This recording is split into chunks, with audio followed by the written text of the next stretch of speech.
Marcel present হাসো পার by double max season 4 এখন আসছে আমাদের লিডার। কে আসছে? আপনি কে? আমি সাজু খাদেম, আপনি কে? আমি সাজু খাদেম, আপনি কে? আমি তো সাজু খাদেম, আপনি কে বলেন? বলে কি সে নাকি সাজু খাদেম? সবাই জানে আমি সাজু খাদেম।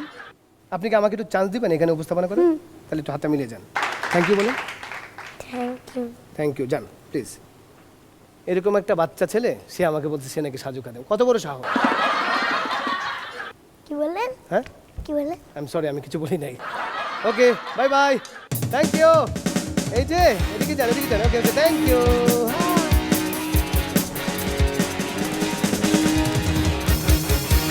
মার্সেল প্রেজেন্টস হাসো powered by Dabur Max season 4, co-sponsor by Mumtaz herbal.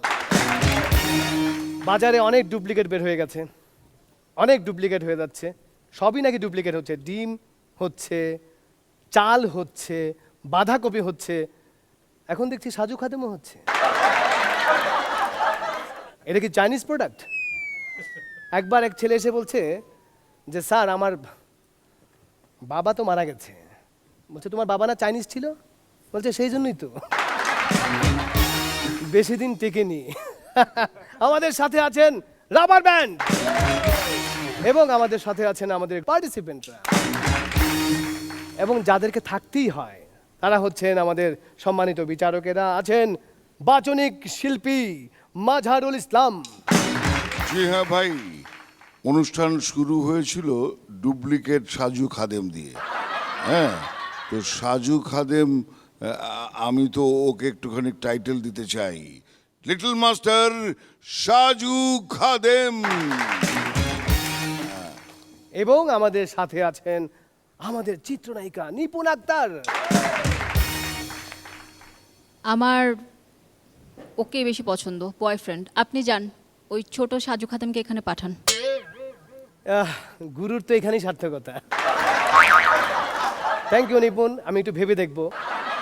নিজের ব্যাপারে না হয় ভাবলাম না, ছেলের ব্যাপারে তো ভাবতে হবে। ও, আপনার ছেলে নাকি? আচ্ছা, আমি তো জানতাম না। ঠিক আছে। চেনা চেনা লাগে তবু আছে না, ভালো যদি বাসো দূরে থাকো না।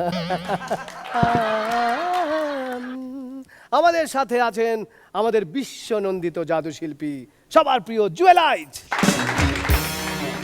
আপনারা জানেন যে প্রথম রাউন্ডে নির্বাচিত 20 জন প্রতিযোগী এই দ্বিতীয় রাউন্ডে অংশগ্রহণ করছেন। এই রাউন্ডে প্রত্যেক প্রতিযোগী 2টি করে একক পারফরমেন্স এবং 1টি করে দ্বৈত পারফরমেন্স করার সুযোগ পাবেন, এবং 3টি পারফরমেন্সের নম্বরের ভিত্তিতে আমাদের পরবর্তী রাউন্ডে যাবেন আমাদের সাথে 15 জন, এবং বাকি 5 জন রয়ে যাবেন। তবে বিচারকদের পাশাপাশি আমাদের আরও একজন, মানে আরও একটা ওয়াচার আছে, ওয়াচার টিম, যেটাকে আমরা বলছি এরিয়াল শট কিংবা ভার্সাই ভিউ থেকে তারা ওয়াচ করছেন কে কি করছে না করছে, সেটারও কিছু নম্বর যোগ হবে, এবং সেই নম্বরের ভিত্তিতে আমরা পরবর্তী রাউন্ডে নিয়ে যাব 15 জনকে। আর এত কিছুর পরও আমরা বারবার বলছি যে এখানে যারা পারফরমেন্স করছেন তারা শুধুমাত্র পুরস্কার জন্য নয়, তারা তাদের মনের ক্ষুধা থেকে শুধুমাত্র শিল্পের প্রয়োজনে এই কাজটি করছেন। তারপরও আছে কিছু পুরস্কার। প্রথম পুরস্কার 1 লক্ষ টাকাও একটি 55 ইঞ্চি এলইডি মার্সেল টেলিভিশন। দ্বিতীয় পুরস্কার 50,000 টাকাও একটি 42 ইঞ্চি এলইডি মার্সেল টেলিভিশন। তৃতীয় পুরস্কার 25,000 টাকাও একটি 32 ইঞ্চি এলইডি মার্সেল টেলিভিশন। এবং সেরা 10-এর বাকি 7 জনের প্রত্যেকে পাবেন আইসক্রিমকে ধরে রাখার জন্যে, সেটা কি, রেফ্রিজারেটর। এখানেই শেষ নয়, যিনি চ্যাম্পিয়ন এবং প্রথম রানার আপ হচ্ছেন তিনি মার্সেল অ্যাক্টিভেশন প্রোগ্রামে অংশ নেবার সুযোগ পাবেন। আর যারা এলিমিনেট হবে তাদের প্রত্যেকের জন্য থাকছে মার্সেলের পক্ষ থেকে হোম অ্যাপ্লায়েন্স, এবং একটি সুদৃশ্য ক্রেস্ট। এবারে একক পারফরমেন্স নিয়ে আসছেন আফনান আহমেদ রাশেদ, সে আসছে নারায়ণগঞ্জ থেকে।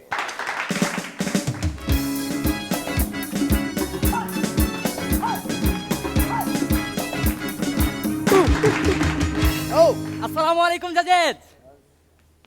যদি কোনো মেয়ে হাসপাতালে ভর্তি থাকে তখন তার বান্ধবীরা এসে জিজ্ঞাসা করে কিরে শরীর কেমন, আর যদি কোনো ছেলে হাসপাতালে ভর্তি থাকে তখন তার বন্ধুরা এসে জিজ্ঞাসা করে কিরে নার্সগুলো কেমন। আমাদের এই সাজু ভাই এক সুন্দরী মেয়েকে পটাতে গেছে। নিপুণাপুর থেকে কিন্তু একটু কম সুন্দরী। ওই মেয়েকে যা বলতাছে বিশ্বাস করো তুমি আমার জীবনের প্রথম নারী। তো মেয়েটা বলতাছে না বিশ্বাস করি না, প্রমাণ দাও। আবার প্রমাণও লাগবো, ঠিক আছে আমার 2 বাচ্চার জবান। তো আমার বন্ধু আমাকে বলতাছে শুনলাম তোদের নিপুণাপু নাকি খুব মডার্ন। আমাদের নিপুণাপু খুব মডার্ন। আচ্ছা তোদের নিপুণাপু কতটা মডার্ন? আমাদের নিপুণাপু এতটাই মডার্ন সে কাঁটা চামচ দিয়ে জুস খায়। তো আমাদের মাঝার স্যারের বাসায় এক চোর চুরি করতে যা ধরা গেছে। তো বিচারের সময় মাঝার স্যারের বাসার কাজের বুয়া বলতাছে ভাইজান ওরে শাস্তি হিসাবে রান্নাঘরে অনেকগুলো থালা বাসন আছে সেগুলো ধুইতে পাঠিয়ে দেন। তো এই শুনা মাঝার স্যারের ছেলে বলতাছে না ওরে শাস্তি হিসাবে মাইরা আটি গুটি ফাটাইয়া রাস্তায় পাঠিয়ে দেন। তো এই শুনা মাঝার স্যার বলতাছে না ওরে শাস্তি হিসাবে আমার মতো চুলগুলি কাইটা টেরা বেরা দেন। তো কিছুক্ষণ পর ওই চোর বলতাছে ভাইজান যা করার তাড়াতাড়ি করেন, তো এক বাসায় পড়ে থাকলে তো ব্যবসায় উন্নতি করতে পারবো না। তো আমাদের ঝাক্কাস ভাই অনেক কিপটা। তো ঝাক্কাস ভাইকে তার বউ আইসা বলতাছে এই শোনো তোমার বাচ্চার 2য় জন্মবার্ষিকীতে এবার কি দিবা গো? এই গতবার জানি কি দিছিলাম, গতবার তো দিছিলা 2 টাকা দামের একটা বেলুন। আচ্ছা ঠিক আছে এবার ওই বেলুনটা ফুলে ধুমুনে। তো আমাদের রনি ভাই বাস স্ট্যান্ডে এক ভদ্রলোকরে যা বলতাছে ভাই 1000 টাকা ধার দিবেন। আজব ব্যাপার, আপনার আমি চিনি না জানি না 1000 টাকা ধার দিতে যাবো কেন?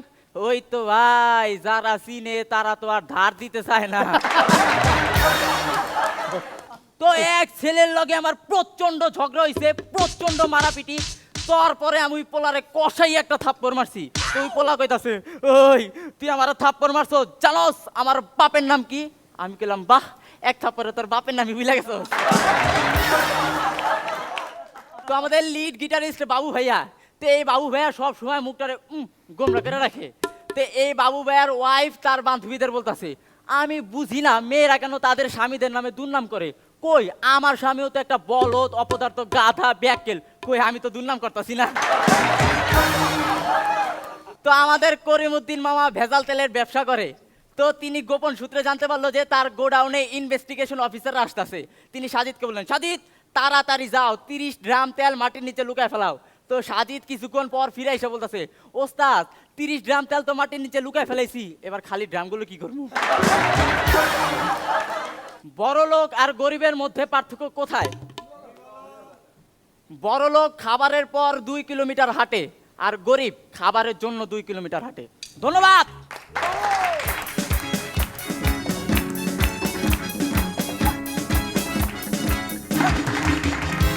আফনান রাশেদ এটা শেষে কি বললো সে?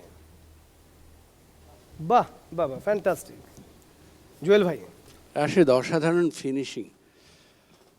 এতক্ষণ মজা করে এসে তুমি সমাজ বাস্তবতার যে কথাটি বললে এবং যে ভঙ্গিতে বললে একটা অসাধারণ পাঞ্চ তুমি দিয়েছ। আর তোমার শুরু থেকে শেষ পর্যন্ত তুমি যেভাবে করে নাচতে নাচতে ঢোকো এবং প্রায় সবটা সময় তুমি নাচতে থাকো, তোমার হাতের মুদ্রাগুলা ভঙ্গিগুলা চোখের চাহনিগুলো মাথার সব কিছু অসাধারণ। অভিনন্দন। নিপুণ। পারফরমেন্স তোমার সবসময় খুব ভালো রাশেদ। তোমার নাচের রিদম খুব ভালো, তুমি স্টেজে খুব প্রাণচঞ্চল থাকো, মানে তোমার কোথাও কোনো জড়তা থাকে না। মধ্যেখানে যেই পাঞ্চগুলো মানে ওনারা যখন মিউজিক দেয় সেগুলো তুমি খুব ভালোভাবে নিয়ে নাও। মনে হয় না, মাঝে মাঝে মনে হয় যে তোমাদের কোনো রিহার্সাল করা থাকে, বাট যখন এখানে বসি তখন দেখলাম যে আসলে কোনো রিহার্সাল করা থাকে না, এখানে উপস্থিতভাবেই সব করছো। Well done. মাজার ভাই। রাশেদ তোমার এই চশমা পরা মাস্টারি চেহারাটার মধ্যে দিয়ে যখন কৌতুক বেরোয় না, বুলেটের মতো বেরোয়। আর এত চমৎকার করে তুমি বলো, যেটা ভাবা যায় না। তোমার চেহারার সাথে যে রিভার্স অ্যাকশন কৌতুকগুলো দাও, সেগুলোর মধ্যে যখন কৌতুকগুলো পড়ে তোমার চেহারার মধ্যে, তখন আরও ভ্যারিয়েশন আমরা দেখতে পাই। ধন্যবাদ রাশেদ তোমার। আফনান, থ্যাংক ইউ, চমৎকার ছিল।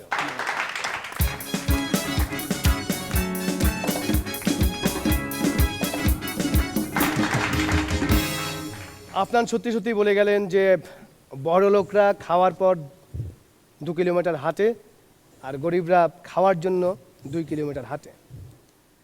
আমাদের বর্তমান যে অবস্থা টেলিভিশনের, একটা সময় ছিল নাটক কিংবা প্রোগ্রামের জন্য বিরতি ছিল, আর এখন বিরতির জন্য প্রোগ্রাম তৈরি হয়। ক্রমশ আমরা কত দরিদ্র হয়ে যাচ্ছি।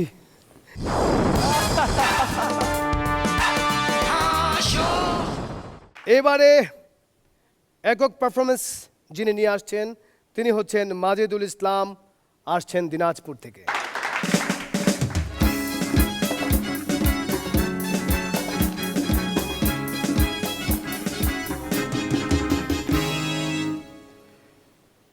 যে কোনো জোকসে বাঙালিরা কয়বার হাসেন জানেন? ভালো করে লক্ষ্য করুন।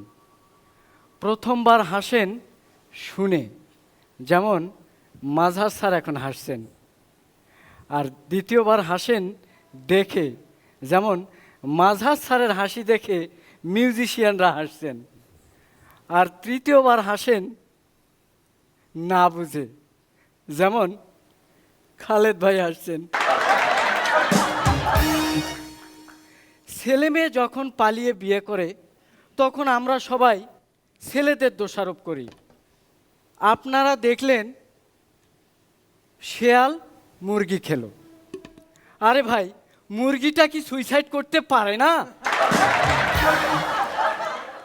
পণ্ডিত মন্ত্র পড়তে পড়তে বর বধূর কাপড় বেঁধে দেন কেন?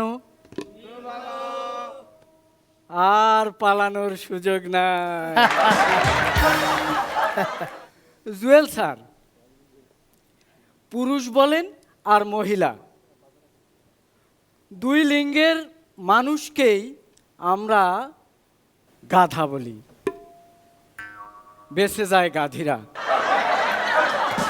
আর এভাবেই শুরু হয় পুরুষ নির্যাতনের ইতিহাস। নিপুণ আপু বলেন তো, নেতা হওয়ার প্রথম যোগ্যতা কি? একটা শক্ত হাতলওয়ালা প্লাস্টিক চেয়ার। শিক্ষক ছাত্রকে পড়াচ্ছেন, বলো তো ভিক্ষা দিয়ে একটা বাক্য রচনা। স্যার, আমরা ভিক্ষা করি। সিসি, এটা কেমন কথা? আমার ছাত্র ভিক্ষা করলে আমার মান সম্মানের কিছু থাকবে? স্যার, আমি প্রথমেই বলতে চেয়েছিলাম আমাদের স্যার ভিক্ষা করেন, কিন্তু আপনার মান সম্মানের কথা চিন্তা করেই তো থালাটা আমার হাতে নিলাম। স্বামী স্ত্রী বেড়াতে বের হয়েছেন। তো বেড়াতে গিয়ে স্ত্রী বলছে, ওগো, তুমি যে ড্রয়ারে এতগুলো টাকা রাখলে, ভালো করে তালা দিয়েছো। দরকার কি, তুমি তো আমার সাথেই আছো।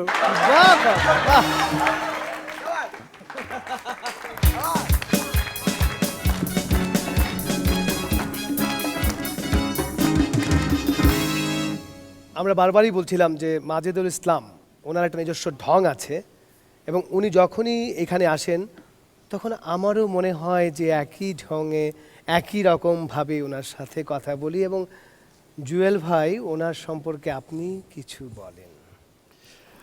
মাজেদুল ইসলাম, স্যার। যে জিনিসটি আমি খুব পছন্দ করি সেটি হচ্ছে মানুষের ব্যক্তিত্ব। স্যার, তুমি তোমাকে চিনেছ, এবং নো দাই সেলফ হচ্ছে আলটিমেট শিক্ষা মানুষের, নিজেকে জানা। এবং অন্য কিছু চেষ্টা না করে তোমার নিজের মতো রসিয়ে রসিয়ে গোটা গোটা কথা দুই হাত একটু একটু নেড়ে চেড়ে বুঝিয়ে বলো, এবং প্রথম থেকে শেষ পর্যন্ত প্রতিটি অক্ষর আমাদেরকে মনে রাখতে হয়। অসাধারণ, ধন্যবাদ। নিপুণ, মাজেদুল উনি একদম প্রথম থেকেই খুব ভালো ছিলেন। এখনকার মোটামুটি আমরা একটা মিডল এপিসোডে এসে চলে আসছি, এখনও উনি ভালো করছেন। মানে আসলে বলে না যে ইচ্ছে থাকলেই সব কিছুই সম্ভব, সেটা যে কোনো বয়সে যে কোনো টাইমে। তো আপনার ইচ্ছা শক্তি যেন আপনাকে আরও অনেক দূর নিয়ে যায়। আপনি একজন লম্বা চওড়া মানুষ, আপনি সবচেয়ে ধীর স্থির কৌতুক বলেন, প্রত্যেকটা শব্দ পরিষ্কার আপনার, এবং আপনি দিনাজপুর থেকে আমাদের আসতে যে সময়টা ব্যয় হয়, আমার মনে হয় শব্দগুলো আসতেও একটু সময় নেয় আর কি।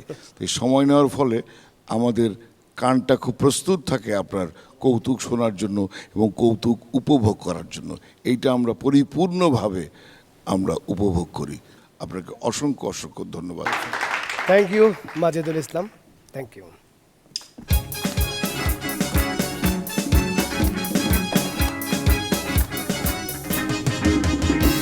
উপমহাদেশের কিংবদন্তি অভিনেতা দিলীপ কুমার যখন ডায়লগ থ্রো করত তখন তার টেইল ড্রপ হতো।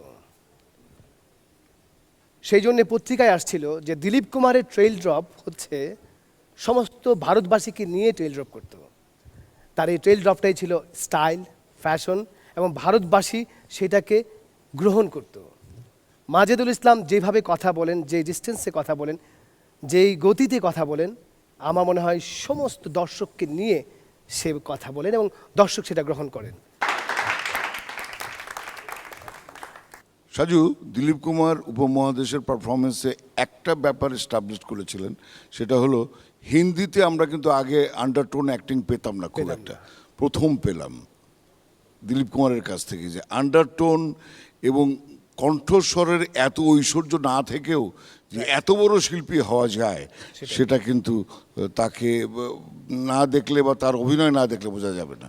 আন্ডারটোন ব্যাপারটা একটু বোঝা দরকার। হ্যাঁ, এটা হচ্ছে সিনেমায় যখন কথা আসে তারপর থেকে এই টার্মটি ডিকশনারিতে এসছে।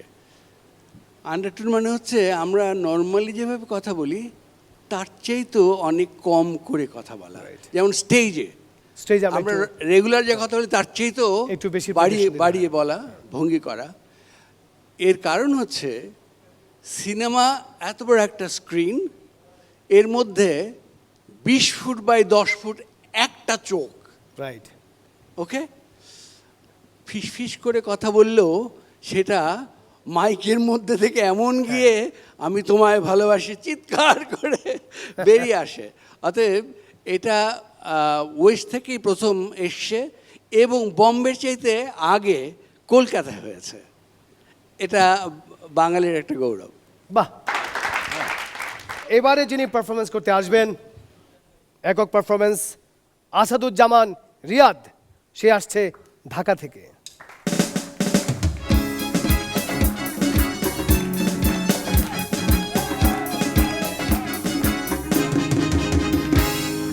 লাখ ভেলকি লাখ, চোখে মুখে লাখ, থা থা থা এনার্জি। স্ত্রী তার স্বামীরই বলতেছে, ওই দেখো দেখো আমাকে রান্না করে চোর ঢুইকা আমার নতুন রেসিপিগুলো গপ গপ করে খাইতেছে, তাড়াতাড়ি ফোন করো। কারে করমু, পুলিশ না অ্যাম্বুলেন্স? আমাদের মাঝার স্যার কয়লা ব্ল্যাক করতে গিয়ে ধরা পড়ছে। তখন মাঝার স্যারে বলল, পুলিশ আপনি কয়লা ব্ল্যাক করলেন কেন? মাঝার স্যার বলল, স্যার আমি তো কয়লা ব্ল্যাক করি নাই, কয়লা তো জন্ম থেকেই ব্ল্যাক। মৃত্যু সজ্জায় এক কৃপণ লোক, আমার স্ত্রী কোথায়? হ্যাঁ গো আমি তোমার পাশে। আমার পোলাপাইন কোথায়? হ্যাঁ গো আমরা তোমার সামনে। বাবা তোমরা সবাই আমার সামনে হ, তাহলে পাশের রুমের ফ্যানটা চলতেছে কেন? এক চোর মুরগি চুরি করে বাজারে যাইতেছে, হাত থেকে ফসকা মুরগিগুলা পালাই গেল। তারপর সে মনে দুঃখে বাড়িতে ফিরে আইলো। তার বউ কইলো, হ্যাঁ গো মুরগি বিক্রি করে কত লাভ করলা? বউ গো কোনো লাভ করি নাই, যে দামে কিনছি সেই দামে বেচে দিছি। এক মাতাল পিকনিক করার জন্য বাড়ি থেকে ছাগল চুরি করে নিয়ে গেল। সারা রাত ভর আনন্দ ফুর্তি করে খাওয়া দাওয়া করে বাড়িতে এসে দেখে সেই ছাগল। তখন তার বউরে কইলো, কি ব্যাপার, ছাগল কই থেকে আইলো? আরে রাখো ছাগলের কথা, আগে কও তুমি কাল রাত সোরের মতো আমার কুত্তাটা লয়ে কই গেছিলা? চাপা চাপি নিয়ে চাপাচাপি ঘটনা আমি আজকে আপনাদের বলছি। আপনার নাম চাপা চৌধুরী, আপনার বাড়ি চাপাই নবাবগঞ্জ, আপনার প্রিয় ফুল চাপা ফুল, আপনার প্রিয় ফল চাপা কলা, আপনার প্রিয় তরকারি চাপা শুটকি, অবসর সময় কি করেন?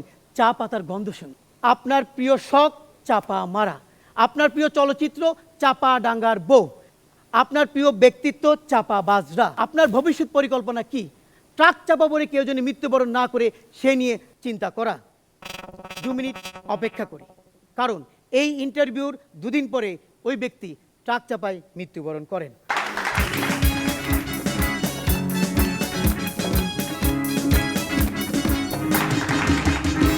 আসাদুজ্জামান রিয়াদ, ভালোই তো চাপা পিটালা।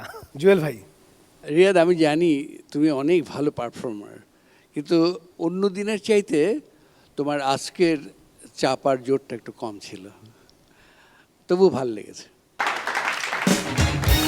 নিপুণ, একই কথা বলতে হয় আমাকে জুয়েল ভাইয়ের মতো, যে পারফর্মার হিসেবে আপনি খুবই ভালো, অনেক বড় চাপাবাজও।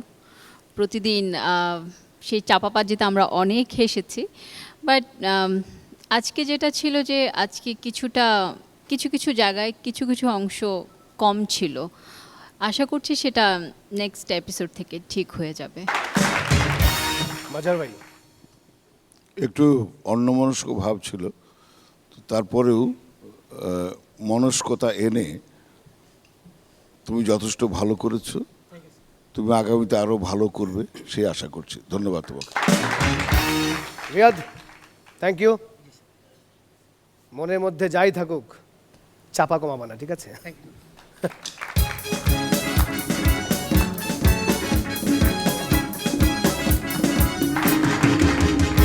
এক মাতাল রাত 12টার দিকে এক বারের মালিককে ফোন দিল। হ্যালো, আপনি কি এই বারের মালিক? বলছে জি। আচ্ছা, বার খোলে কখন? সকাল 10টায়। আচ্ছা ঠিক আছে, রাখি। একটু পরে আবার সেই মাতাল সেই বারের মালিককে ফোন দিল রাত 2টোর দিকে। হ্যালো, আপনি কি ওই বারের মালিক? বলছে হ্যাঁ, কী হয়েছে আপনার? না, ওই বার সকালে খুলবে কখন? আরে বাবা, ঘুমান তো, বললাম না 10টায়। আচ্ছা রাখি, রেখে দিল। রাত 3টায় সেই মাতাল আবার ফোন দিল। হ্যালো, আপনি কি ওই বার মালিক? বলতে আরে ভাই কী হয়েছে আপনার? তুমি এত মজার হলে হবে না তো, আপনি ঘুমান। না, আমি বলছি আপনি সকালে বার কখন খোলেন? বলছি বললাম না 10টায়, ঘুমান আপনি। জি থ্যাংক ইউ, রেখে দিল। ভোর 4টায় আবার ফোন দিছে। আপনাকে ওই বার মালিক? আরে ভাই, আপনি তো খাইয়া শেষ। কি হয়েছে বলতো? না, আমি আপনার বারে আটকা পড়ে আছি। একবার মার্ক টয়েন একটি সেমিনারে বক্তব্য রাখছিলেন, বারবার মাইক্রোফোন ডিস্টার্ব করছিল, কাজ করছিল না। যখন কাজ করলো তখন তিনি বললেন, আমার স্ত্রী এবং এই মাইক্রোফোনটির সাথে একটা মিল আছে, তারা দুজনেই আমাকে কথা বলতে দেয় না। এখন আসছেন দ্বৈত পারফরমেন্স নিয়ে সাবরিনা সরকার শিলা কুড়িগ্রাম থেকে এবং খাদিজা নূপুর বাগেরহাট থেকে।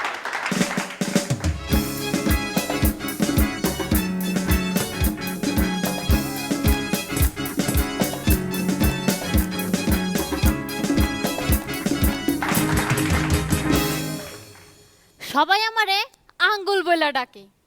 আমি জন্মগ্রহণ করার পর আমার আব্বার কাছে যখন নার্স আমারে নিয়ে আসলো, তখন আমার আব্বা খুব খুশি হয়ে বলল, বাহ, আমার পুত্র সন্তান হয়েছে। তখন নার্স বলল, জি না স্যার, আপনার কন্যা সন্তান হয়েছে। আমার আঙ্গুলটা ছাড়েন, বুঝতে পারবেন। তার তারপর থেকে আমার নাম হয়ে গেল আঙ্গুল।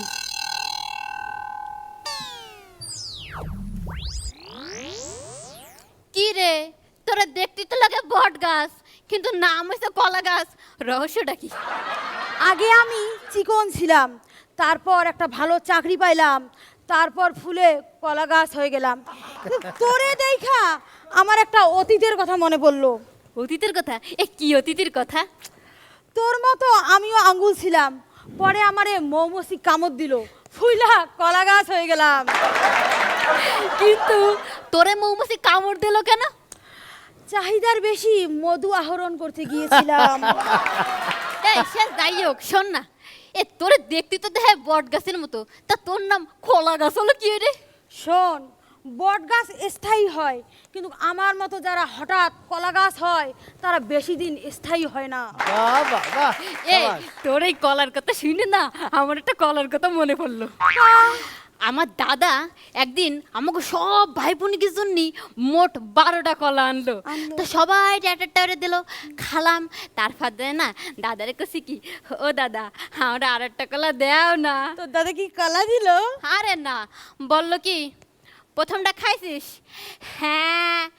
তা কেমন লাগলো? মিষ্টি লাগলো। তার একটা দেওয়ার দরকার কি, পরেরটাও একই রকম মিষ্টি লাগবে। তোর দাদা তো খুব রসিক ছিল। ঠিক, আমার দাদা খুব রসিক, ওই ছোটবেলা রস চুরি করে খাতো তো। আচ্ছা, তোর তো অনেক কথা শুনলাম, এখন আমি তোর একটা কথা বলি। বল। সেদিন আমি অফিসে গেলাম, গিয়ে একটা ফাইল দেখলাম, যাতে এর আগের এক কর্মকর্তা শহরের একটা জায়গায় পুকুর খননের বিল দিল। এই পুকুর খনন বাবদ খরচ 4 লাখ টাকা। তা ভালোই তো, এলাকার মাসির ভালো উপকার হলো। কিন্তু দুর্নীতি কোন জায়গায় গেলে এমন হয়, সেখানে কোনো পুকুর ছিল না রে। হায় হায়, কোষ কি? তারপর তুই কি করলি? কি আর করুম, আমিও একটা বিল তৈরি করলাম যে এই পুকুরের পানি ব্যবহার করে এলাকাবাসীর মধ্যে রোগ ছড়িয়ে পড়ছে, তাই এই পুকুর ভরাট করা দরকার। ভরাট বাবদ আবার 4 লাখ টাকা। ভালোই তো, তুই ওই একই কাজ করলি। আমি হলি লোকটারে দইরে জেলে ডুয়ে দিতাম। আরে জেলে তো আমিও দিছি, তারপর আবার তার কাছ থেকে 3 লাখ টাকা নিয়ে সারিয়ে আনছি। হে, তোরে সারাই আনার কথা শুনে না আমার একটা কথা মনে পড়লো। কি কবি? ওই আমার আব্বা এক অফিসে কিছু টাকা পাতো, তা ওই ফাইলটা নিয়ে আমি একদিন গেলাম। তা ওই এই তলা থেকে ওই তলা, ওই তলা থেকে এই তলা, এই করতে করতে এক সময় ফাইলটাই আমারে কয়, আফা আপনার গোড়াগুড়ি শেষ হলে আমার একটু বইলেন, আপনার সাথে ঘুরতে ঘুরতে গাইমে গেছি তো গোসলটা সেরে লতাম। আচ্ছা শোন, তুই করিসটা কি? ভালো কথা কইছিস, আমি না ভাবিছি একটা ব্যবসা করব। শুনেছি ওই ভালোবাসার রাস্তায় নাকি খুব যন্ত্রণা, তা ওই রাস্তায় একটা ওষুধের দোকান করবো, বেশ ভালোই বেচা কিনা হবে। যন্ত্রণা তো আমিও পাইছি। প্রথম যেদিন চাকরির ইন্টারভিউ দিতে গেলাম, বস আমার জিগাইলো মৃত সাগর কোথায় অবস্থিত। আমি বললাম সুদানে। ঠিক। কিন্তু আগে থেকে টাকা খেয়ে চাকরি দিয়ে রাখছে অন্য কাউরে, আমার তো বাদ দিতে হবে, ইস্যু লাগবে। তাই আমার একটা প্রশ্ন করলো। তোর প্রশ্ন করলো? কি প্রশ্ন করলো? বললো মৃত সাগর তো সুদানে অবস্থিত বলতে পারলেন, এখন বলেন ওই সাগরে কত লিটার পানি ছিল?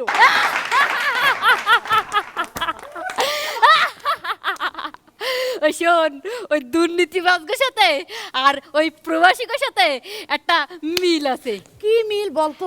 এই দেখ, ওই বিদেশিরা টাকা ইনকাম করে দেশে পাঠায়, আর দেশের কিছু মানুষ টাকা ইনকাম করে বিদেশে পাঠায়। তোর এই বিদেশের কথা শুনে আমার একটা কথা মনে পড়লো। প্রথম যখন চাকরিতে জয়েন করে ভালো ইনকাম করলাম, ফুলে যখন কলা গাছ এলাম, প্রথমে কিন্তু আমি বিদেশেই ঘুরতে গেছিলাম। তুই বিদেশে গেললি? কোন দেশে গেললি? সোমালিয়া। সোমালিয়া? এই দুর্নীতির সাথে না এই কলা গাছের না একটা মিল আছে। কি মিল? এই ধর, এই দুইটা বাইয়ে যেই উপরে ওঠার চেষ্টা করুক না কেন, ওই একদিন না একদিন ঠিকই পা পিছলে পড়বে। শুধু পা পিছলে না রে, আমার মতো কোমরটাও যাবে। শোন, খালি খালি কোমর ভাঙ্গে কোনো দরকার নেই। আমাদের কি সুন্দর একটা দেশ আছে, তারপরে এই নারকেল গাছ আছে। এই শোন, কোমরটা যদি ভাঙ্গিয়ে যায় তাহলে নারকেল গাছে ওঠবো কে রে, আর নারকেল ফেরে খাবো কে রে? ঠিক কইছিস। তাহলে চল আমরা নিজ নিজ জায়গা থেকে এই দুর্নীতিকে না বলি। হ্যাঁ ঠিকই কইছিস, তা কি রে কব? তুই তো আঙ্গুল, তোর মাধ্যমে যাতে এই সমাজে কোনো দিন দুর্নীতি না হয়, আর আমার মতো কলাগাছ যাতে কেউ না হয় সেটা আমি দেখব। এ তাহলে চল না আমরা দুজনে মিলে একসাথে একটা কথা কই। সবাই মিলে করি ভালো কাজ, কেউ যাতে আর না হয় আঙ্গুল ফুলে কলা গাছ।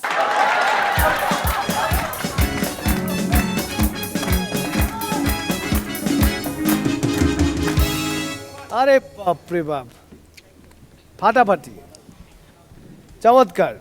জুয়েল ভাই, হ্যাঁ, খুবই ভালো লেগেছে, খুবই সুন্দর। আর বিশেষ করে নূপুরের যে নাচ, ওর যে কৌতুক বলার ভঙ্গি, এইগুলো অসাধারণ। আর এতগুলো চমৎকার বিষয় এসছে সমাজে, যেটা আমরা প্রতিনিয়ত দেখি। সেই ক্ষেত্রে সবশেষে স্লোগানটা আমার মনে হয় আর দরকারই ছিল না। আর স্লোগান আর শিল্প দুটো কিন্তু সম্পূর্ণ ভিন্ন জিনিস। একটা বিশেষ উদ্দেশ্যে করা হয়, সেটা হচ্ছে রাজনৈতিক উদ্দেশ্য, আর একটা হচ্ছে সাংস্কৃতিক উদ্দেশ্য। কিন্তু তোমাদের কাজ ভাল লেগেছে। নিপুণ। আমার তো খুবই ভালো লেগেছে। নূপুর তো সবসময় ভালো করে, নূপুরের পারফরমেন্স অলওয়েজ ভালো, কিন্তু শিলার ব্যাপারে একটু বলতে চাই। সেটা হলো, শিলা আজকের পারফরমেন্স তোমার আগেরগুলা থেকে অনেক অনেক বেশি ভালো ছিল। আজকে সত্যি ফুলে কলা গাছ। হ্যাঁ, এবং দুজনের ডুয়েট পারফরমেন্স একসাথে এক লেভেলে এক্সিলেন্ট। মাঝার ভাই, তোমাদের ফিগারের মধ্যেই তো রম্যতা প্রকাশ পায়, একজন অতিকায় একজন ক্ষীণকায়। তো নূপুর এবং শিলা একজন আঙুল আর একজন কলা গাছ। তো তারপরে বিশেষ করে ওই যে পুকুর, দিনে দুপুরে পুকুর বিক্রি করে ফেলা, এটা তো দারুণ ব্যাপার। এবং একের পর এক বিক্রি, হাত বদল হয়ে টাকা খালি ঘুরছে হাতে হাতে, কিন্তু জিনিস আর হচ্ছে না।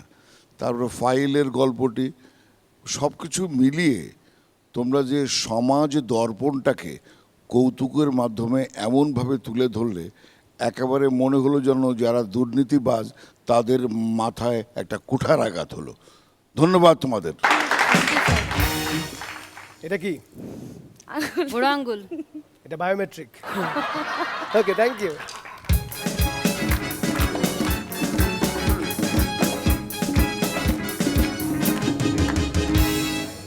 এক স্বৈরাচারী প্রেসিডেন্ট একটি ডাক টিকিট বানিয়েছেন তার ছবি দিয়ে। এই ডাক টিকিটটি কোনোভাবেই খামে লাগানো যাচ্ছে না। যতবারই চেষ্টা করা হয়, এই ডাক টিকিটটি খামে লাগে না। সেই স্বৈরাচার ডাক টিকিটের যারা কর্মকর্তা, তাদেরকে ডাকলো যে কি ব্যাপার, ডাক টিকিটটি খামে লাগছে না কেন? স্যার, আমি তো বলতে পারবো না, যারা গামটা লাগিয়েছেন তাদেরকে জিজ্ঞেস করতে পারেন। যারা গাম লাগিয়েছে তাদেরকে জিজ্ঞেস করলো, কি ব্যাপার, কি গাম দিয়েছো যে এই ডাক টিকিটটি খামে লাগে না কেন? স্যার, গাম ঠিকই দিছি, কিন্তু থুতোটা কেউ গামে দেয় না, থুতোটা দেয় আপনার ছবিতে, সেই জন্য। বদ্দা, কিয়া খবর, কেন আসো দে? গম আসো। এখন জেনে এখানে চলে আসবেন, তিনি আসলেই এই ঢ্যাঁসের বেড়ে যাবে শোভা, কারণ সে হচ্ছে মিলানোভা, আসছেন চট্টগ্রাম থেকে।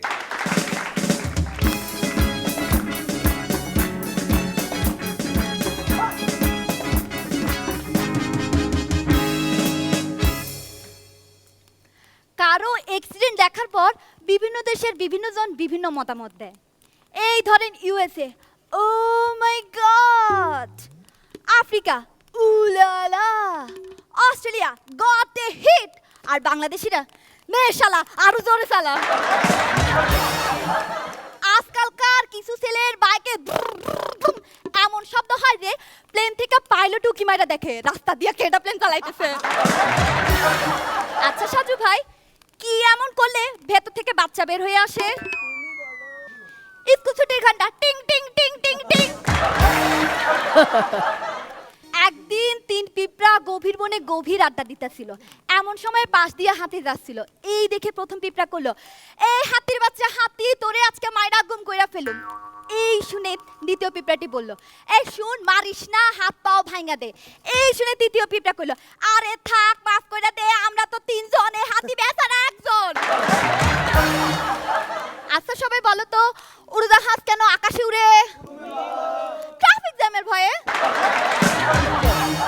যদি কোনোদিন কোনো ছেলে খালি গায়ে আমার বিছানায় আমার রুমে শুয়ে থাকে, তাহলে আমি কি করব? কি আর করব? কাছে গিয়ে বলবো, উলি বাবলি কি কিউট দেবতা, আসো আসো, কোলে আসো, কাঁদিতে আসো। জুয়েলার স্যার, নিপুণ বে, মাঝার স্যার, আপনাদেরকে আজকে আমি বলবো টেনশন কাকে বলে, তবে একটা উদাহরণের মাধ্যমে। একদিন এক শিক্ষক তার ছাত্রকে বলছে, আচ্ছা বলতো, বল তো টেনশন কাকে বলে? এই শুনে ছাত্রটি বলল, স্যার মনে করেন আপনি রাস্তা দিয়ে যাচ্ছেন, হঠাৎ একটু সুন্দরী মেয়ে আপনার কাছে লিফট চাইলো, আপনি তাকে লিফট দিয়েছেন, মাঝ পথে সেই মেয়েটি অসুস্থ হয়ে গেল, আপনার কিন্তু টেনশন শুরু হয়েছে। শুরু হইলো, তার নিয়ে আপনি ডাক্তার কাছে যাচ্ছেন। ডাক্তার কাছে পৌঁছানোর পর ডাক্তার কইলো, কংগ্রাচুলেশন, আপনি বাবা হতে চলেছেন। এই শুনে আপনার টেনশনটা আরেকটু বেড়ে গেল। এরপর আপনি বলতেছেন, আমি ওনার স্বামী না, ওই মহিলা কইতেছে আপনি ওনার স্বামী, আপনি কইতেছেন না, মহিলা কইতেছে হ্যাঁ, আপনি কইতেছেন না, মহিলা কইতেছে হ্যাঁ। আসলো পুলিশ, মেডিকেল চেকআপ হইলো, রিপোর্ট দিল, কইলো আপনি জীবনে কোনোদিন বাবা হইতে পারবেন না।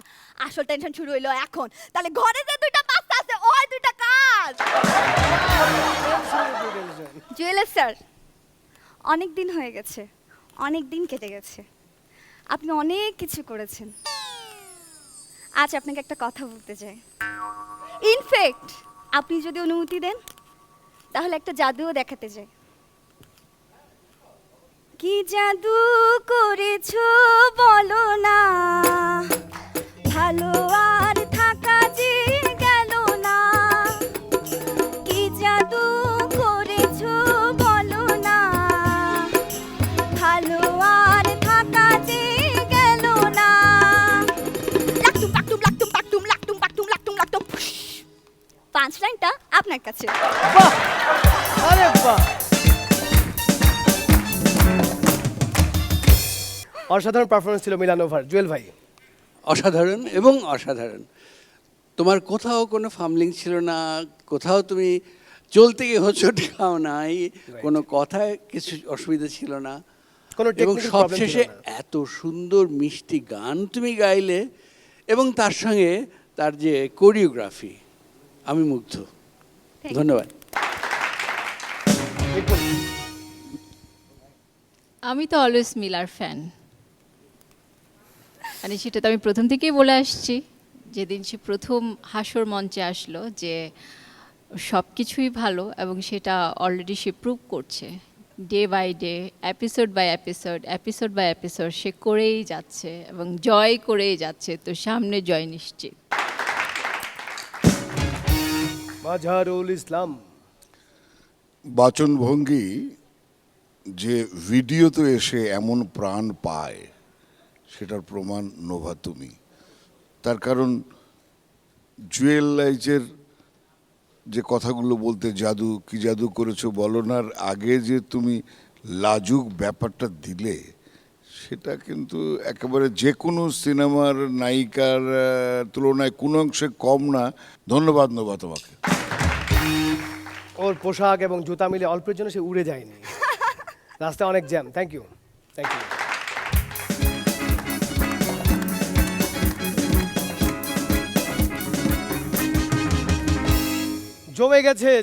জমে গেছে আমাদের হাসো। অসাধারণ ছিল মিলার পারফরমেন্স, এবং আশা করি ফলাফল অসাধারণ হবে। একটা লোক রাস্তার মাঝখানে শুয়ে আছে, তো সবাই যাওয়ার সময় বলছে যে কি আপনার সমস্যা কি, আপনি যে রাস্তার মাঝখানে শুয়ে আছেন, যে কোনো সময় বাস ট্রাক আসলে আপনার উপর দিয়ে চলে গেলে আপনি তো মারা যাবেন। বলছে আরে রাখেন বাস ট্রাক, একটু আগে হেলিকপ্টার গেছে, মরি নাই। যাই হোক, হেলিকপ্টার দিয়ে এবার ফলাফলটা নিয়ে আসি। Thank you.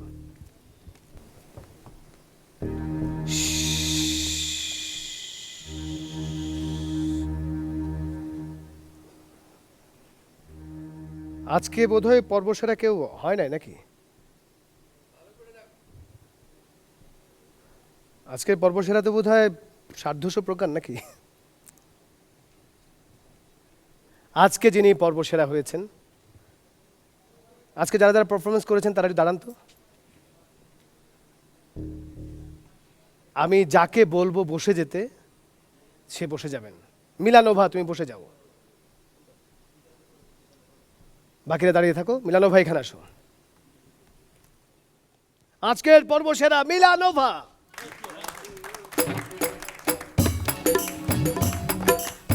জাদু করেছো বলো না, ঘরে আর থাকা যে গেল না। আমার এক বন্ধু এই গানটা কিভাবে গায় জানেন? কার শাড়ি পরেছো বলো না, ঘরে আর থাকা যে হলো না। এই শাড়ি কি তুমি কুড়িয়ে পেয়েছো নাকি হাওলাত করেছো তা সত্যি বলো না। কার শাড়ি পরেছো বলো না, মনে হয় দেখে যে তোমার না। আজকে যেহেতু মিলা তুমি জুয়েল ভাইকে নিয়ে অনেক রোমান্টিক একটি গান গেয়েছো, 5 লাইনটা ওনার কাছেই। আমি এখন আমাদের বিশ্বনন্দিত জাদুশিল্পী জুয়েল আইচ আপনাকে বলবো, মার্সেলের সৌজন্যে 5,000 টাকার প্রাইজ মানিটি আপনি তাকে দিয়ে দেন এবং নাচ হবে। জাদু করেছো বলো না, ঘরে আর থাকা যে। পারফরমেন্স করতে হবে, এই গানের সাথে পারফরমেন্স করতে হবে। আমি দিচ্ছি না, দেখেন আপনি আপনি পারফরমেন্স করেন। নেই কিছু আর, কি জাদু করেছো বলো না, ঘরে আর থাকা যে হলো না। আমাদের আজকের এই পর্বটি 18 পর্বটি প্রায় শেষ পর্যায়ে। শেষ হয়েও কিন্তু হয় না শেষ। এটা মাইক্রোফোন আমার হাতে দিতে হবে। সংসার আমার ভাল লাগে না, সংসার আমার ভাল লাগে না, সংসার বড় জ্বালা। কি ভালো লাগে? সংসার আমার ভাল লাগে না, সংসার আমার ভাল লাগে না, সংসার বড় জ্বালা। ওই দেখা যায়, ওই দেখা যায়, ওই দেখা যায় তাল গাছ, ওই আমাদের গা, ওইখানেতে কি? না না না, ওটা আমি বলছি না। সংসার আমার ভাল লাগে না, সংসার আমার ভাল লাগে না, সংসার ভালো লাগে না। ওই দেখা যায়, ওই দেখা যায় হাসান আসে পালা পালা পালা।